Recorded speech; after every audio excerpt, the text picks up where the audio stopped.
आज की कहानी पत्थर की किस्मत, एक मूर्ति और एक साधारण पत्थर की कहानी। बहुत समय पहले की बात है। एक छोटे से गांव में विश्राम नाम का एक प्रसिद्ध शिल्पकार रहता था। उसकी कारीगरी इतनी अद्भुत थी कि दूर दूर से लोग उसके बनाए भगवान की मूर्तियां मंगाते थे। हर कोई मानता था कि उसके हाथों में जादू है।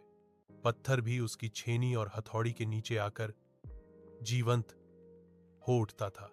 एक दिन विश्राम नई मूर्ति बनाने के लिए घने जंगल की ओर निकल पड़ा। पेड़ों के झुरमुटों के बीच, पक्षियों के मधुर गीतों के बीच वह एक एक पत्थर को ठोक ठोक कर देखता रहा। घंटों की तलाश के बाद उसे एक चिकना, मजबूत और सुंदर पत्थर मिल गया। वह पत्थर किसी भी मूर्ति के लिए उपयुक्त था, लेकिन रास्ते में लौटते समय उसकी नजर एक और पत्थर पर पड़ी।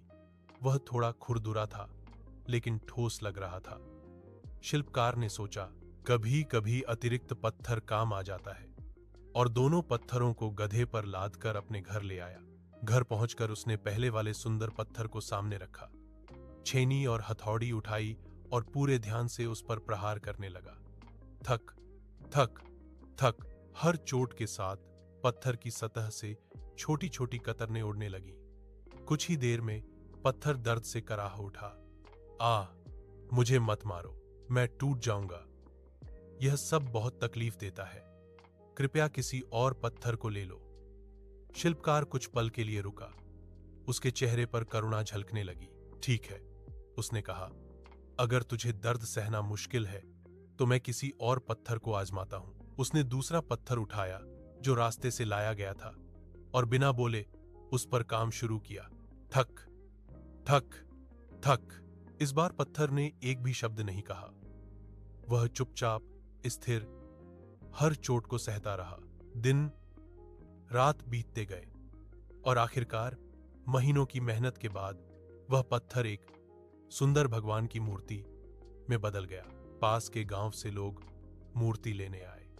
जब उन्होंने उस अद्भुत मूर्ति को देखा तो उनकी आंखें चमक उठीं। वाह, कितनी दिव्य मूर्ति है! वे मूर्ति को लेकर जाने लगे। तभी एक व्यक्ति बोला, अरे, मंदिर में नारियल फोड़ने के लिए एक मजबूत पत्थर भी चाहिए, वहीं रख दो। तो उन्होंने पहला पत्थर भी उठा लिया, वही जो चोट से डर गया था। मंदिर बनकर तैयार हुआ। मूर्ति को गर्भगृह में बड़े सम्मान से स्थापित किया गया। घंटियां बजने लगीं, शंखनाद हुआ, फूलों की वर्षा होने लगी। लोग मूर्ति पर दूध चढ़ाते, गंगाजल से स्नान करवाते, माला पहनाते और हाथ जोड़कर प्रणाम करते। वहीं सामने सीढ़ियों के पास रखा गया था पहला पत्थर। लोग आते और उस पर नारियल फोड़ते। थक छपाक, हर बार एक तेज चोट और उसके ऊपर बिखरता नारियल। पत्थर दर्द से कराह उठता। हे भगवान, मैं तो रोज टूट रहा हूं, और वह मूर्ति वाला पत्थर फूलों में नहा रहा है। एक दिन उसने मूर्ति से कहा, भाई, हमारी किस्मत तो एक ही जगह से शुरू हुई थी, मगर देखो, तुझे पूजा मिल रही है और मुझे प्रहार। आखिर फर्क कहां पड़ा? मूर्ति मुस्कुराई और बोली, फर्क उस दिन पड़ा जब शिल्पकार ने पहली बार हमें छेनी से तराशना शुरू किया था। मैंने दर्द सहा क्योंकि मुझे विश्वास था कि उस दर्द के पीछे कोई उद्देश्य है। तू डर गया, और वही डर तुझे यहां ले आया।